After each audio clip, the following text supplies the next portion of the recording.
HKD stock today on 20 September. This is a start from here, and it went down a little bit, so it increased in momentum and decreased in momentum a little, then it increased once again for a period, and I think it started to make sense. It started from here. The value was 148 USD, and absolutely here is the value when it has reached is about it was here on this line 82.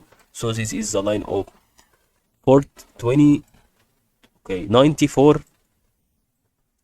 So it increased about 12 USD from this part, and this part a little increase, but a huge increase in value. Okay, a little increase in momentum or in wave, but a huge increase in value. That is all about HKD, and it will continue to increase until it reaches certain trend line. Maybe it can passes through it and make continuous increase, or it would decrease.